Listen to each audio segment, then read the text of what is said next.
Hello everybody and welcome to another 1/6 scale action figure diorama project. This one is not so big. I have a floor tile here with several smaller tiles. I have a couple of walls. They are not really glued together yet or anything. And I have a lot of different accessories here. Maybe you can guess where this is going. And some pipes. I think I am going to try to make a 1/6 scale toilet diorama to use with, well, whatever figures I can come up with.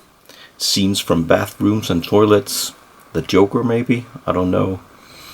And these parts are 3D printed, and I still need to print some parts, but I have to start somewhere. And I think the first thing I'm going to do is to paint all these tiles here so I can make a floor and also a part of the wall with white tiles, and later on I might color them in some different color, dirty them up or something.